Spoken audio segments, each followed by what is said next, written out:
Ողջույն, սիրելի հայրենակիցներ, մենք հաղորդաշարն է Հայք Նյուզ լրատվականի եթերում, հյուրս այսօր բանասիրական գիտությունների դոկտոր Լիլիթ Արզումանյանն է։ Շնորհակալ եմ Տիկին Արզումանյան։ Ես էլ մեր տաղավարում ուրախ եմ ձեզ տեսնել։ Չգիտեմ ասեմ ինչ տրամադրությունների մեջ ենք, բոլորս բորբոքված, բոլորս լարված եւ դա հասկանալի է, որովհետեւ մեր երկիրը շատ ծանր օրեր է ապրում եւ ես կուզեմ, որ այսօր մեր զրույցը լինի, ինչպես ասում են, անկեղծ, որովհետեւ ձեր նման մտավորականը պետք է իր խոսքը հնչեցնի եւ հասցնի մեր ժողովրդին։ Տիկին Արզումանյան, եվրոպական երկրների ղեկավարները 2 օր Հայաստանում էին, բավական ներկայանալի կազմ էր եկել Հայաստան։ Եվ մենք, ես ճիշտ ասած, տրամադրություններն էի փորձում հասկանալ մեր ժողովրդի եւ ընդհանրապես այս այցի հետ կապված մարդիկ ինչ են մտածում, հիմնական իշխանական դաշտը եւ մեր իշխանական շրջանակները կամ ինչպես ասում են իշխանության այդ կերակրակ դաշտի կողք գտնվողները հրճվանքի մեջ են, թե այ մենք հիմա իսկապես ունենք ինքնիշխան պետություն, մենք իսկապես հիմա արդեն խաղաղություն ենք հաստատել, հրճվում են, թե տեսեք ոնց են եվրոպացիները դիմավորում, ընդունում եւ կարևորում Նիկոլ Փաշինյանի դերը, նրան ժողովրդավար համարելով եւ այլն։ Հակառակ կողմում հայ ժողովուրդներ, ես պիտի շեշտեմ հիմա այն հատվածը, որը այն հայրենասեր արժանապատիվ հատվածը, որը տագնապի մեջ է, որ երկիրը մեր Փաշինյանի ձեռքով դառնում է աշխարհաքաղաքական խաղերի թաթերաբեմ եւ ինչպես ենք դուրս գալու դրա տակից, արդյոք մեր ուժ կունենանք մենք մնալու այդ ուժեղ ճնշումներից հետո։ Հիմա եկեք խոսենք, ես շատ կուզեմ, որ դուք փոխանցեք ձեր տրամադրությունները։ Ինչ տեսանք այս 2 օրերի մեջ, շատ մոտիկից լսելով եվրոպացիների հայտարարությունները, իդեպ ասեմ բավական անկեղծ էին, քան երբևէ։ Եվ ինչ հետևության հանգեցիք, լսում ենք ձեզ խնդրեմ։ Նախ, եթե ես ձեր հարցին հարցով պատասխանեմ, ինչ տվեց դա Հայաստանի։ Բացարձակապես ոչ մի ման։ Բացարձակ ոչ մի ման։ Ընդամենը շոու էր, մի նպատակ հետապնդող, որ այս իշխանությունը մնա իշխանության։ Վերջ։ Այո։ Ուրիշ նպատակ այդ շոուն չուներ։ Աշխարհին, այսպես ասած, ճանաչելու համար մի հատ ուղակի շրջվենք դեպի Ուկրաինա։ Ինչ են անում։ Հայտարարում են. մենք կպայքարենք մինչև վերջին ուկրաինացին։ Դուք այդ խոսքերի դաժանությունը պատկերացնում եք, հա? Այսինքն Ռուսաստանի դեմ գնալու համար իրանք մատաղացու են սարքել մի ամբողջ երկիր, մի ամբողջ հսկայական երկիր եւ մի ժողովուրդ, մինչեւ վերջին ուկրաինացին։ Եվ սա եվրոպական արժեքներն են այսօր։ Եվրոպական հումանիզմն է դա։ Ինձ հետաքրքիր է, ինչ է մնացել եվրոպական արժեհամակարգից, այսպես ասած։ Այսօր ցավալիորեն ցանցերում նկարներ են, ԼԳՏՊ ներկայացուցիչները արդեն հայ, նկարվում են մեր վերևի իշխանությունների հետ եւ շնորհակալություն են հայտնում եվրոպական արժեքները Հայաստան ներմուծելու համար։ Դուք հասկանում եք ինչ է մնացել, մենք ինչ ենք տեսնում ու ինչ ենք վերցնում եվրոպական արժեհամակարգից։ Իսկ հիմա ասեմ, եվրոպական արժեհամակարգի ամենագլխավոր առանցքը, այսպես ասած, ժողովրդավարությունն է, եկան այդքան, խոսեցին մեր քաղբանտարկյալներից, հա? Իհարկե ոչ։ Վերջ։ Լռություն էր։ Վերջ։ Էլ ես ասելիք չունեմ, մենք Եվրոպա երբևէ չենք դառնա։ Երբևէ։ Որովհետև մինչև 30 թիվը իրանք կարծեմ, եթե չեմ սխալվում, մենակ Կոսովոյին են ընդունելու եւ վերջ։ Եվրամիություն նկատի ունեք։ Այո, մենք Եվրոպա չենք դառնա, իհարկե երբևէ չենք դառնա։ Թուրքիան քանի տարի է սպասում, Վրաստանի հետ ինչ արեցին, հիմա Ուկրաինան իրենց ամենահարազատն է, միլիարդներ են տալիս ժողովրդին կոտորելով, միլիարդներ են տալիս, որ Ռուսաստանին թուրացնեն, ընդունելու են Եվրոպա, առավել եւս մեզ չեն ընդունելու։ Ամբողջ այցի նպատակը եւ այդ փիշի, որ անում են, միայն նպատակը ռուսի ոտը ստեղից հանելն է, ուրիշ նպատակ չունեն։ Ճիշտ եք։ Եվ գիտեք, մեր ժողովուրդը սիրահարված Մակրոնը հաստատ շփոթել էին Շարլ Ազնավուրի հետ։ Լուրջ եմ ասում, որտեվ այդ աննորմալ ում եք այդպես sense հարված խելագարված գրկախառնվում։ Մարդ, որը ստիպեց ասել Ղարաբաղ Ադրբեջանի կազմումը, հա։ Գիտեք, ես այդ թեմայով ճիշտ ասած անիմաստ էլ երկար խոսել եմ։ Բացարձակ անիմաստ, որտեվ այնքան բացահայտ էր, ինչի համար էր այս ամեն ինչը արվում։ Գալիս է այստեղ Հայաստան մեկը, որը մեր 44 օրյա պատերազմի ժամանակ զենք համատակարարել Ադրբեջանի, որ մեր երեխեքը կոտորվեն։ Ֆոսֆորային զենքը իդեպ։ Դուք հասկանում եք, ինչ արեցինք մենք եւ ինչի վրա պետք է հրճվենք։ Հասկանում եք, դա հերթական այս տարիների հերթական մառազմը։ Տիկին Արզումանյան, դուք մի խոսք ասացիք, շատ կարևոր է, ուզում եմ այդտեղից շարունակեք, Ուկրաինան մատաղ արեցին հակառուսական տրամադրություններով։ Ես նույն իրավիճակը տեսնում եմ մեր մոտ, որովհետև մենք նույն իրավիճակը արեցին Վրաստանում, նույն իրավիճակը արեցին Վրաստանում, Վրաստանը խելքի եկավ։ Հիմա մեզ հերթահասել, տարածքները մենք էլ կորցրեցինք։ Հա, եւ հիմա Արցախը մատաղ արածին, դիմավորում են շատ ճիշտ ասեցիք, այսպես երևի Ազնավուրի երաժշտությունը։ Հա, երևի Ֆրանսիան խառնում են, որտեղ Մակրոնն էս ինչ արել բացի վատությունից։ Ոչ մի բան։ Եվ առհասարակ եկեք մի հատ հիշենք Կիլիկյան։ Հա։ Չբարձրացան մեր լեռներ։ Դե վերջ, եկեք չխոսենք էլի։ Եվ հետո գիտեք ինչ, ես ձեզ մի բան ասեմ, ոչ մի բան չի փոխվել, երբևէ ոչինչ չի փոխվելու։ Եթե մենք նայենք մեր գրականությունը, թե մեր գրականությունը ինչպես է վերաբերվում մեր մեծերը Իսահակյան Եվրոպային, դուք կհասկանաք, թե ինչ է կատարվել առհասարակ։ Այո։ Եվ մեր կաթողիկոսներից գնացել են ժամանակին ցեղասպանության ժամանակ հասել են Հռոմի Պապին եւ խնդրել է որ օգնի եւ այլն Եվրոպային դիմի եւ Հռոմի Պապը ինչ է ասել հենց այդ Եվրոպան է կազմակերպել ձեր ցեղասպանությունը ես ում դիմեմ այսինքն մենք պատմություն էլ չենք նայում տրամաբանություն էլ չունենք մենք ես չգիտեմ այս ազգի հետ ինչ է կատարվում Արմինե ես չգիտեմ, անկեղծ այդ գալիս է մի պահ, երբ որ ասենք տառապանքը, ներվային իրավիճակը, հետո գալիս ես ինչ որ պատի առաջ ես կանգնում, փորձում ես այս իրավիճակը հասկանաս ու որևէ կերպ չես հասկանում եք։ Այ եթե թույլ կտաս, ես ուզում եմ խոսել այն ամբոխի հետ, որը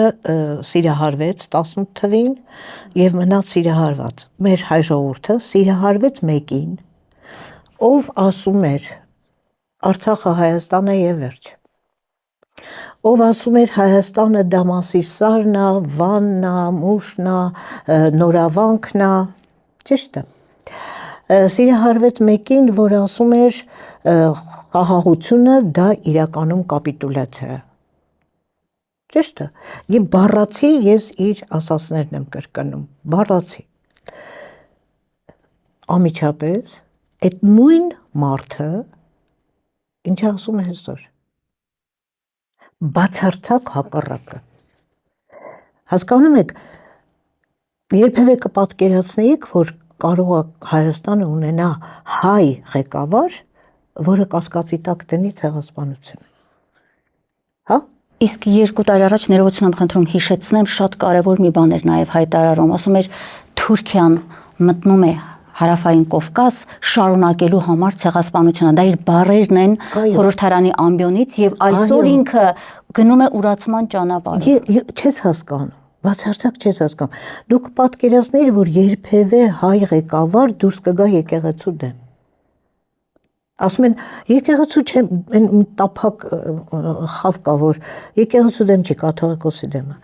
Լավ, կաթողիկոսի դեմ ընդունեցինք, այդ դեպքում ինչի է կալանավորված Միքայել Սրբազանը, Բակրատ Սրբազանը եւ ինչի իր կարկառուն մանկլավիկներից մեկը հայտարարում է ինչ եկեղեցին չի տեղավորվում պետության մեր մոդելի մեջ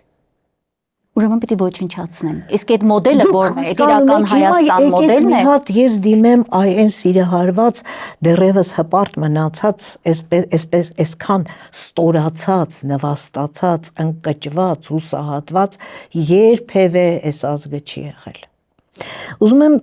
այսպես ասած ներկա հպարտներին, որտեղ նախկինները ավելի շատ էին, հիմա ոնց որ քչացել են։ Գիտեք, ինչի է սա նման։ Դուք ամուսնանում եք, սիրահարվում եք մեկի հետ, շատ պրիմիտիվ բան եմ ասում, բայց ուրիշ ճար չունեմ։ Դուք սիրահարվում եք, ամուսնանում եք մեկի հետ, որ ասում եք կյանքս, արևս, գլխին դրած մանա տալիս։ Ամուսնանալուց հետո պարբերաբար սկսում եք քեզ ծեծել։ Հիասթափվել չկա։ Եթե դու շարունակում ես դրան սիրահարված մնալ, կամ դու մանկամիտ ես, կամ խանգարված ես, կամ բացարձակ անինքնասեր։ Այն խավը, որ շահամոլ է, ես դրանց մասին չեմ ուզում խոսեմ, որոնք շահից դրդված հայրենիքը չէ, իրանց հորն ու մորն էլ կծախեն։ Հիմա ես ուզում եմ հասկանամ այդ խավին։ Ինչի վրա եք սիրահարված, ինչի եք շարունակում սիրահարված մնալ, դուք ձեզ հարց չեք տալիս։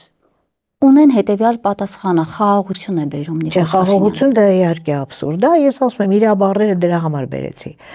Խաղաղությունը դա կապիտուլյացիա։ Գիտեք, եկեք այսպես էլի, խաղաղություն ինչ է լինելու, գուցե, բայց այս պայմանով սահմանադրությունը կփոխես, խաղաղություն կլինի։ Կփոխենք սահմանադրությունը։ Զանգեզուրը կտաս, խաղաղություն կլինի, կտանք Զանգեզուրը։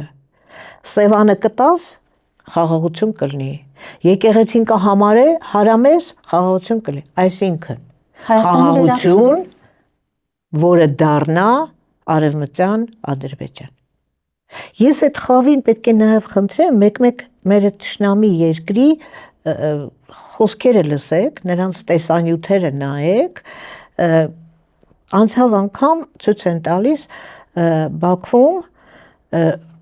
լրագրողը մոտենում է մարդկանց եւ հարց է տալիս ձեր առաջ հայ երեխա է դուրս գալի ինչ կանեք 10-ից 8-ը ասեց կսպանեմ Հա մենք բավուց Միկին ասեց այդ հարցը ինձ մի տվեք Միկին էլ ասեց ես երեխային չեմ կարող սպանել 10-ից 8-ը հիմա ես չէ դուք այդ ազգի հետ դուք բարեկամություն եք անում Հիմա ես հավատում եմ, ասենք, այնքան տարածա, որ հավատում եմ այդ խաղաղություն։ Գերիներին չեն այնտեղ։ Ալիևը բոլորի ներկայությամբ ասում է հայ բանտարկյալները տերորիստ են եւ բոլորը մեր ղեկավարի հետ ծափ են տալիս։ Ինչի մասին ենք խոսում։ Այս ծավալի,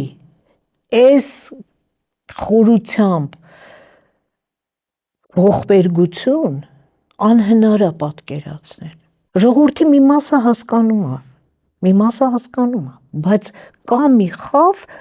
որը դադարել է մտածելուց։ Տիկին Արզումանյան, չեք կարծում, որ այստեղ պատճառներն էլ պետք է մենք ամեն դեպքում հասկանանք։ Տեսեք, մենք ունեցել ենք այնպիսի էջեր, օրինակ Սարդարապատ, չէ՞, ծանր վիճակ ու մեկ էլ հառնում է այդ ոգին եւ հաղթանակ։ Իդեպ ես ուզում նաեւ Իրանի օրինակը բերել։ Ամեն ինչ արեցին, չէ, սպանեցին իրենց, գլխատեցին։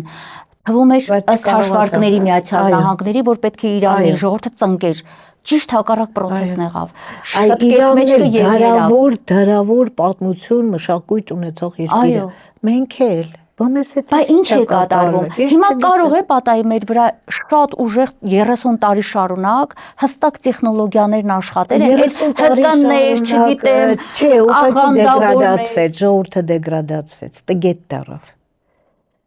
Դեգրադացվեց։ Այդ 30 տարի կրթության բացակայությունը, հեռուստատեսությունը մեր ժողովրդին դեգրադացրեց։ Այսինքն այնքան դեգրադացել, որ չիմանալ թշնամուտ չճանաչել թշնամուտ։ Ու հակառակ ասել պամիդոր վարունգ իրար հետ կծախենք, կուտենք, լավացանք, որ ասենք եթե ցեղասպանությունը եղել է 110 տարի առաջ, չէ, բայց Բաքուն,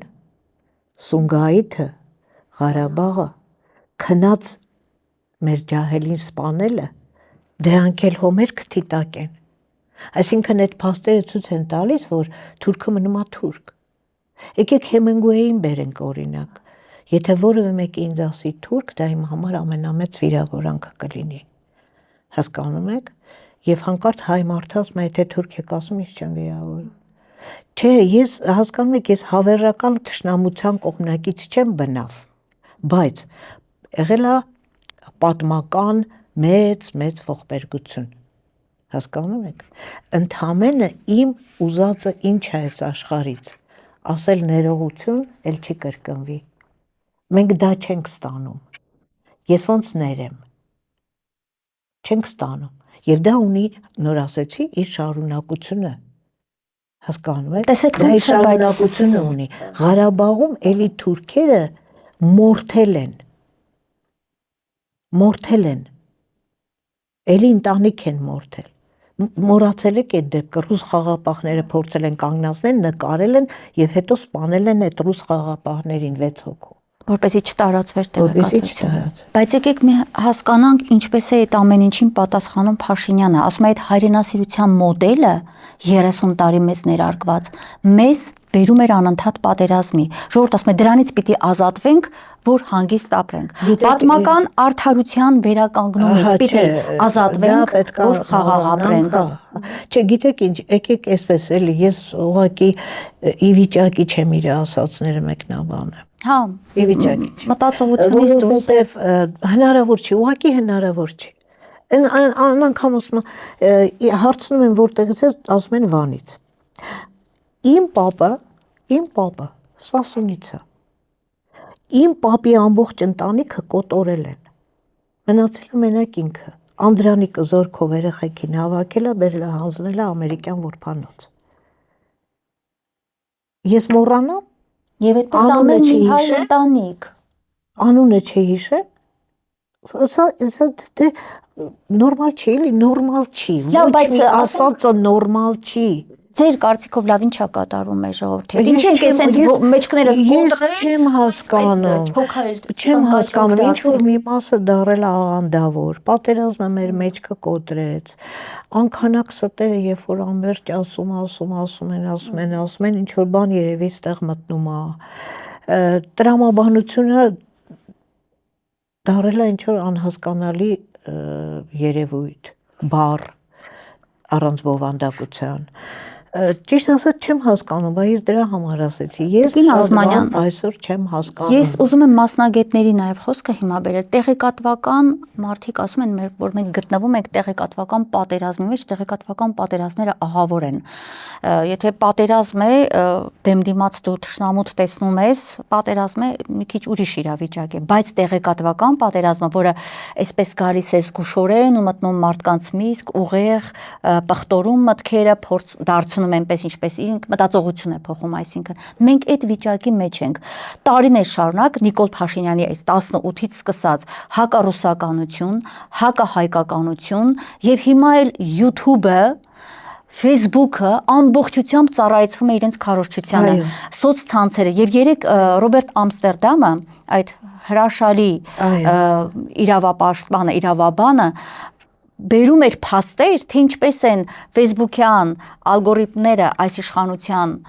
կողմից եւ Facebook-ի տերերի պայմանավորվածությամբ կամ YouTube-ը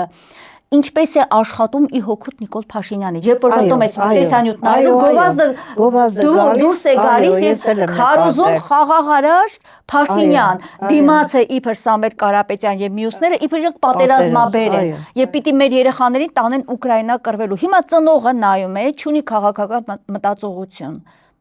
Լախից քաղաքական մտածողություն չունի, տարական տրամաբանություն էլ չունի։ Մարդիկ անցյալ անգամ էլի մեկին միկրոֆոն են դեմ տվել, մի կինը, բավական էլ հաճելի, ասում են ում եք ընտրելու, խունջիկ լամի շլնելով, ես ընտրությունների չեմ գնում, ես քաղաքականությամբ չեմ զբաղվում։ Հա, դա էլ մյուս կողմից։ Ամբողջ աշխարհում, որ մարդիկ գնում են ընտրության, քաղաքականությամբ է զբաղվում։ Չէ՞ կամ հայրենիք պահելը քաղաքականություն է։ Դա քո Հայաստանի Հանրապետության քաղաքացի ես, դա քո քաղաքացիական պարտքն է։ Գնաս քո երեխայի, քո թորների ապագայի խնդիրն է որոշվում։ Քո քաղաքացիական պարտքն է, ինչ է նշանակում չեմ գնալու ընտրության։ Ավելի սարսափելի դրանք են։ Համաձայն եմ եւ մեծ թիվ են դրանք կազմում։ Այսինքն չգնալ, թույլ տալ, որ իրենց ձայնը անձը սեփական անձը այդ աստիճան արժեզրկելը։ Մեկ ամեն ինչ որոշված, այսինքն ես խրտվիլակ եմ։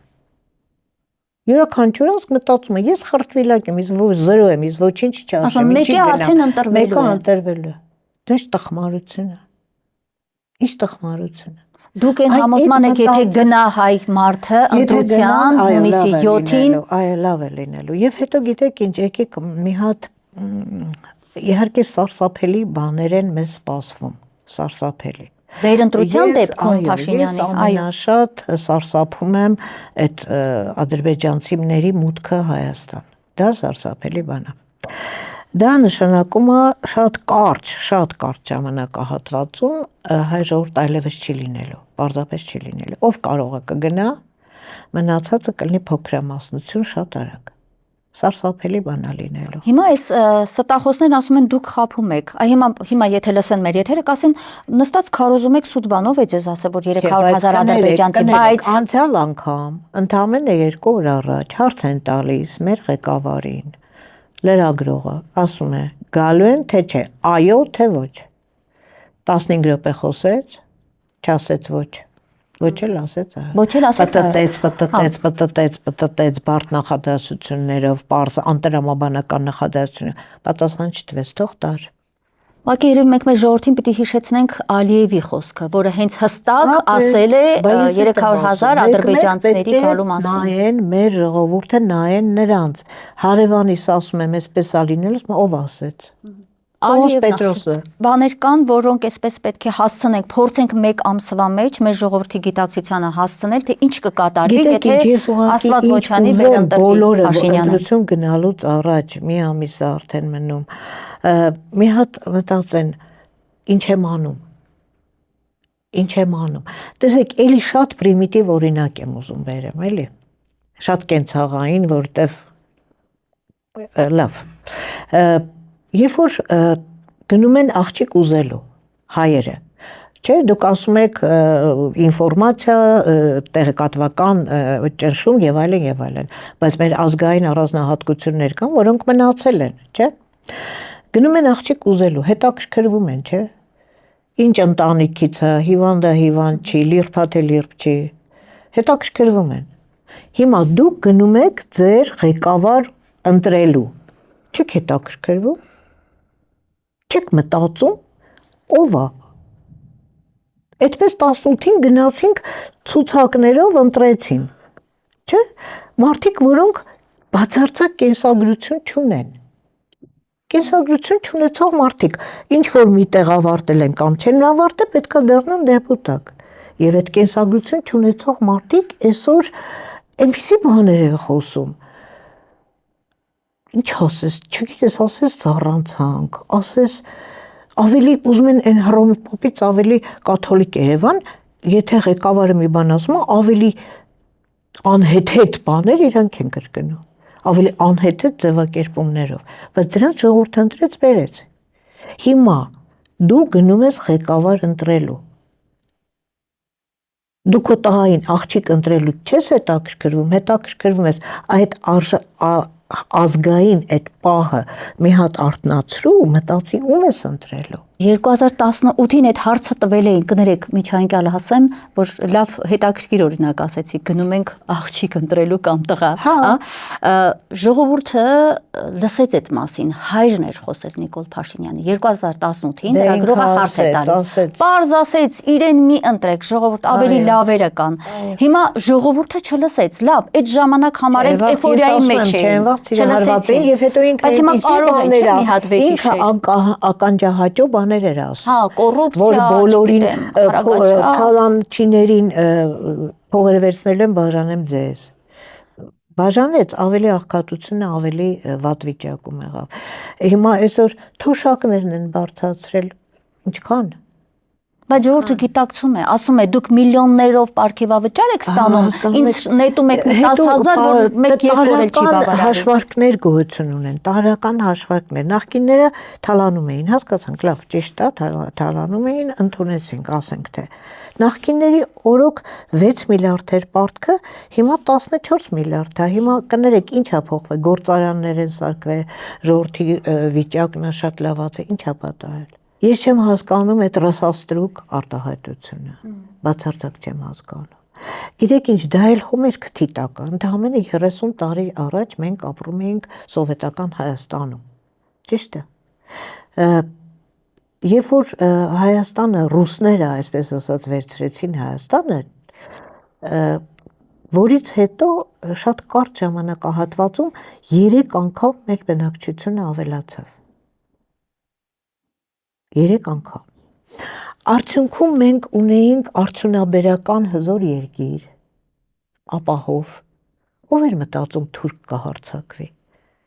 ով էր մտածում դրա մասին, մենք այդ 30 տարիների ընթացքում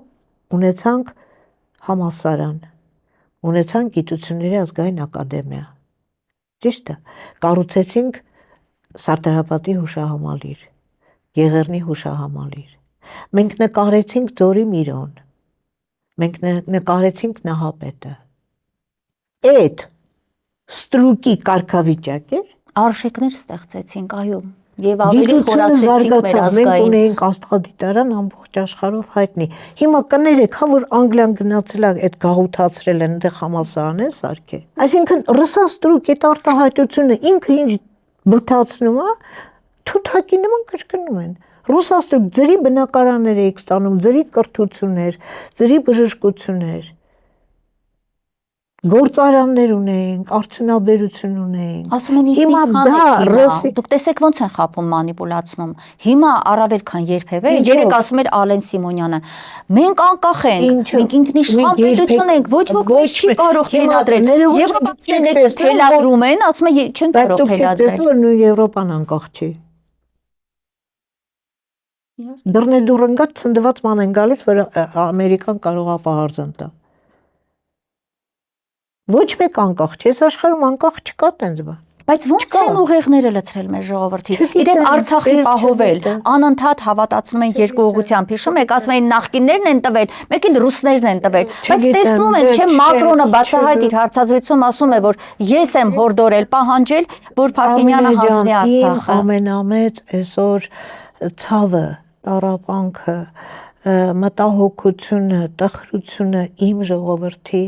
Ես հայ եմ, ես սիրել եմ իմ հայրենիքը, ես սիրել եմ իմ ժողովրդին, իմ հյուրասեր, բարի կանանց, իմ մայրերին, ես այսօր չեմ ճանաչում, հիմա մեր հաղորդումը գնաց, չէ, մի հատ կոմենտները կնայեք, հա իմ մասին ինչեր կարող են դրել։ Այդ ասած ռուսաստրուկը հաստատ մեջ է ռուսաստրուկը էլ կարան ասեն, չգիտեմ ինչ ասես կարան, եւ հայ կանայք այսօր կարող են ֆեյքերով փողով ֆեյքեր գրեն, հայ կանայք կարող են հայհոյեն, անպատվեն եւ ամենասարսափելին Արցախի ժողովուրդը տնավեր, բնավեր, երեխեքը ձեռները ողբալի վիճակում գաղթեցին եկան, այսօր մարդիկ արցախցիներին վատ բաներ են վերաբերվում։ Բա սա իմ ժողովուրդն է, Արմինե։ Դուք չեք կարծում, որ իշխանությունը ինչպիսին լինում է, անկախ իրենից նույնպիսին լինում է նաև հասարակությունը։ Կա այդպիսի բան։ Եվ դրա այդ կրկնօրինակումը Դա սարսափել է։ Ես հիմա ուզում եմ ընդհանրապես, ես ուզում եմ վերականգնվի իմ մայրերի, իմ հայ կանանց բարությունը։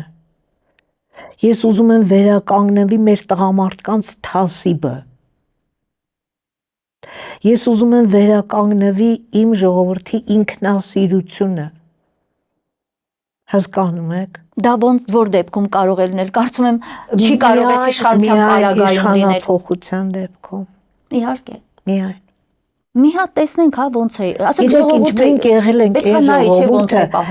մենք եղել ենք այն ժողովուրդը, որ դու հանգիստ քայլել, ես ամբողջ կյանքում մենակ եմ եղել։ Հաղորդաշարեր եմ վարել եւ այլն, շատ կենսագրությունս շատ հարուստ եւ բնականաբար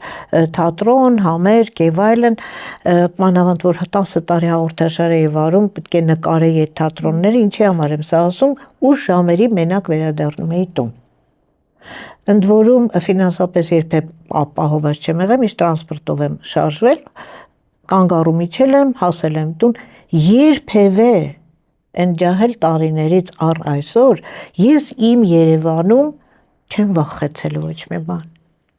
Եվ ես միշտ ասում եմ, փառք ու պատին մեր տղամարդկանց, մեր հայ տղամարդկանց, որ ես ամբողջ կյանքում ազատ իմ Երևանում քայլել եմ։ Մենք այդ երկիրն ենք եղել։ Հասկանում եք։ Առ այսօր մենք ապահով ենք քայլում։ Ես չեմ ուզում իմ երկրում ադրբեջանցու հանդիպեմ, հասկանում եք։ Ես վախենում եմ դրանից։ Ես վախենում եմ դրանից։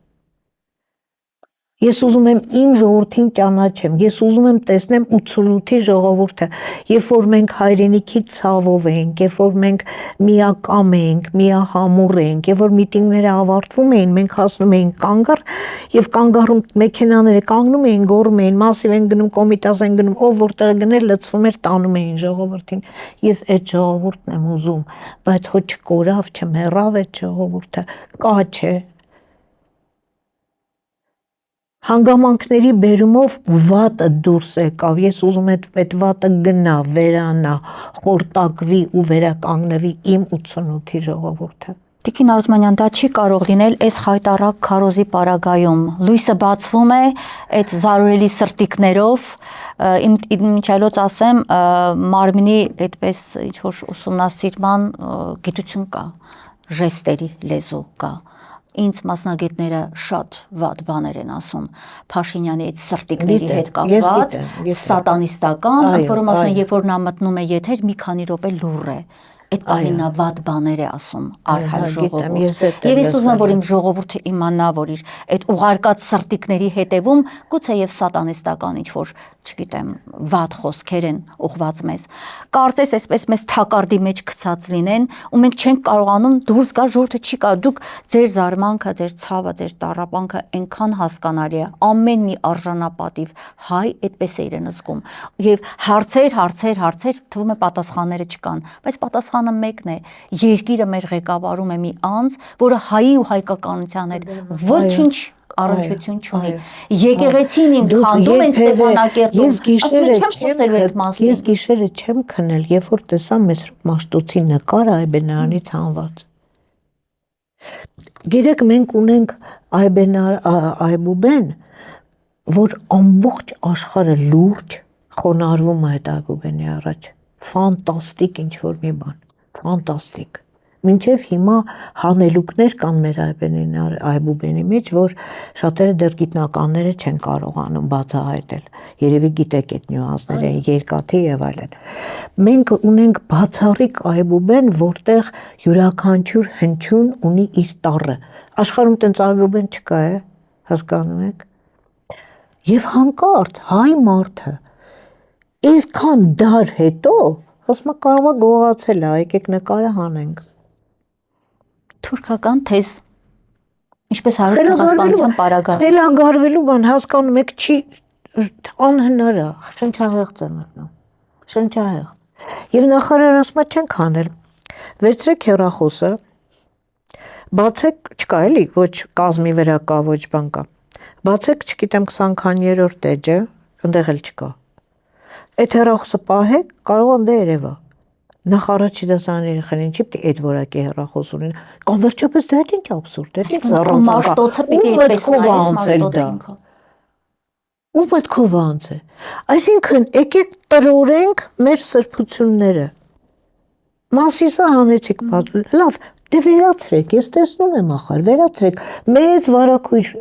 պատվիրեք, չգիտեմ ոնց եք անում, կախեք, դուք տեսաք, բայց խորվիրակն էին նկարել ինչ տարբերակով, մշուշված, որ հանկարծ չէր Մասիսը։ Այն օր այդ տխմարներից մեկը, բանը, Մասիսը մեր այդ պատգամավոր կոչվածներից, Մասիսը ժամանակին այդ հարցը Թուրքիայից տվել են սովետական միության ժամանակ, որ ինչի է Մասիսը Հայաստանի ռուսով է պատասխանել, Լուսինը ձերն է, որ ձեր տրոշի վրա։ Դե շատերն են ասում, հա, պատմություն ունի, չէ։ Այսինքն Լուսինը իրանց կարելի է սեփականը շնորհել։ Մեր 100 տարի առաջ, որ մերն է Մասիսը, չի կարելի։ Այս պահին Շիրազի խոսքերից հիշեցի, եթե չեմ սխալվում, Հանճարեղ Խելագարից էր ասում, դու էլ թուրք ես ով Արնախում, որ պոկել ես ուզում անգամ, մասիսն անգամ իմ շուրթերից։ Հիմա ես ոնց անեմ, որ չասեմ, դու էլ թուրք ես։ Ասեմ, չգիտեմ Արմենը, գիտեք թե չէ, Մասիսը այնպես ինչպես մեր մոտից է երևում, այն կողմից չի երևում։ Հա, իհարկե գիտեմ։ Այն կողմից է, ես Դուք եղել եք Արևմտյան Հայաստան։ այն կողմից ուղղակի սարա, բավական հաշու։ Չէ, մեր կողմից է որ սուրբ լերը իր ամբողջությամբ, այո, չէ, բայց այստեղ գիտեք, որ ասում են, հա դե մեկը Մասիսը մեր տարածքում չի ոչինչ։ Տիկին Արմանյան, դու խորտ ապրեք, դու խորտ հասկացող կին եք, շատ հետաքրքիր մարդ եք, բանասեր եք, խորք ունեցող հայուհի եք։ Մասիսը մերժելը Նոյան տապանն է մերժում։ Մենք շատ խորը բաներ պիտի տեսնենք դրա հետևում։ Քրիստոնյա հայության սիմվոլն է մերժում։ Դե բա այդ շղթան գնում է, գալիս է հասնում է մինչև Էջմիածին, այնտեղից Փաշազադեն ասում է 500 մզկիթ պիտի սարքենք գանք Հայաստան։ Էջմիածինն էլ հայ բանա, ինչ որ այդպեսի մի Ուջմիածին։ Հա, այդպեսի մի խայտարակ բաներ ասում, ակամա մենք սկսում ենք իր այդ խոսքերը։ Հա, դրա համար զզվելի է այդ ամեն ինչը։ Բայց դե չես կարող։ Պիտի ժողովուրդը տեղեկանա, որ ինչ է ասում թուրքի մոլլան եւ ոնց է պատվիրում տեղեկանալ։ Փաշտինյանի ինչ ես ասում եմ, սիրահարված մասա կա, որ ըստեղ մի բան անջատել է եւ այլևս չի ուզում մտածել։ Իդեպ այդ անջատվածները չեն էլ նայում մեր հաղորդումները։ Իրենք նայում են հանրային հեռուստատեսություն, որտեղ պինդ ուժեղ կերպար կա հանդին մեկ էլ Facebook-ով հայոյում են։ Հա։ Այո։ Լավ, հիմա մենք ընդառաջ ենք գնում ընտրությունների, ոնց պիտի անենք այս խայտարակ քարոզչական դաշտը կոտրելու համար։ Ոնց են բարկաբեկում մեր այն ազգային հատվածին, որոնք եթե գան իշխանության, հայոց փրկությունը ես տեսնում եմ այդտեղ ուժեր ունենք մենք ազգային դաշտում, ազգային ընդդիմադիր հատվածում, առաջնորդող ուժեր ունենք, բայց ոնց են թիրախավորում եւ ոնց են ոչնչացնում այդ նույն Ռոբերտ Քոչարյանին, Սամվել Կարապետյանին, Գագիկ Ծառուկյանին, ինչու ոչ, իրենք մարդիկ են, իրենք հայ մարդիկ են։ Իրենց բոլոր թերություններով իրենք հայ մարդիկ են, իրենք մեզ չեն տանի ոչնչացման։ Ոնց հասցնենք մենք հիմա, որ այդ սարքած մարտի մեկերը, որի առաջնորդը Նիկոլ Փաշինյանն էր, մի կողմ դրեք, ժողովուրդ ջան։ Մենք վերանում ենք։ Ուղղակի պետք է ընդդիմությունը շատ ակտիվ լինի։ Շատ ակտիվ։ Դուք կարծում եք, որ քարոզչությունը անհրաժեշտ չի արվում։ Չէ, երևի ավելի շատ պետք է արվի։ Դե սրանք եվրոպական ավելի համախմբված, ավելի համախմբված, ավելի տեսանելի, ցույց տալով բոլոր թերությունները եւ առաջարկություններ անելով, հասանելի։ Չնայած, չգիտեմ, ասես, որ սա տգիտության արդյունք է, չգիտեմ, անկեղծ ասած չգիտեմ վերլուծելու կարողություն մոլորվում ես հասկանում եք ես հիմա մասամբ այդ մոլորված վիճակում գուցե պետք է ուղղակի ինչպես ասում են կետ առ կետ բացատրել որ 4 պատերազմ բերածը խաղաղություն չի կարող բերել վերջակետ այս կան առանցքային Արմինե ջան կան առանցքային խնդիրներ որոնք պետք է անպայման ասվի ասենք եթե Արցախը ձեզ համար արժեք չէր եթե մի ամբողջ սերունդ հողի տակ դնելը ձեզ համար արժեք չէր։ Լավ։ Եթե ցեղասպանության գաղափարը ձեզ համար անցած էտապ է։ Եթե Մաշտոցը ոչինչ։ Չէ՞։ Բայց կա շատ էական երկու փաստ։ Դուք առանց եկեղեցու, առանց հավատքի ապրելու եք։ Այդտեղ ինքը ժողովուրդը կուտը չկերավ։ Այդտեղ ժողովուրդը դիմադրեց։ Այսինքն մենք մեր հավատքին հավատարիմ մնացինք ամենայն դեպս։ Եվ ադրբեջանցիների մուտքը Հայաստան։ Այդ երկու վտանգը սարսափելի կախված է մեր գլխից։ Շեշտը պետք է դրա վրա դնել։ Ես ուզում եմ հիմա իրենց քարոզչական պահը մեջտեղ բերել, որպեսզի ժողովուրդը իմանա, թե ինչ մանիպուլյացիաներ են անում։ Օրինակ կաթողիկոսի անձն են առաջ մղում, իրականում իրենք քանդում են եկեղեցին։ Արիթը կա եւ ես պիտի հիմա մեր հարթակից ասեմ, ինչու են ամենայն հայոց կաթողիկոսին, որը շատ հայրենասեր մարդ է, ինչու են վարկաբեկում։ 15 տարի առաջ Տիկին Արզումանյան նրա մոտ են մտնում մի քանի անձիկ եւ այսպես հորդորում են, պահանջում են, որ LGBT-ն պետք է եկեղեցում ամուսնություն այդ իրենք ինչ է օրնի այսպես կոչված իրենց զուգավորումը եւ մեր կաթողիկոսը ոտքի է կանգնում ասում է միայն իմ մարմինի վրայով դրանից հետո Նիկոլ Փաշինյանը հայկական ժամանակը լցնում է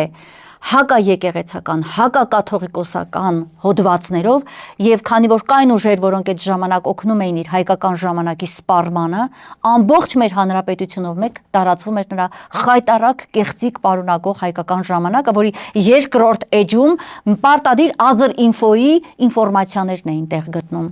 Ժողովրդավարական երկիր էինք, այսպես ասած։ Եվ այսօր ասում ենք ինչու է տգետ մեր ժողովուրդը, որովհետև մեր ժողովրդին 10 եւ ավելի տարիներ կերակրել են Նիկոլ Փաշինյանի կեղտոտ հորինված հոդվածներով։ Նա ժխտել է հայոց ցեղասպանությունը շատ ավելի վաղուց։ Նա Արցախը հանձնել է շատ ավելի վաղուց իր հոդվածները կարդացել։ Այդ բոլորը գիտեմ, եւ նաեւ քանի հիշում եմ, ասեմ, ես շատ կխնդրեմ այն մասան, որոնք դեռ սիրահարված են,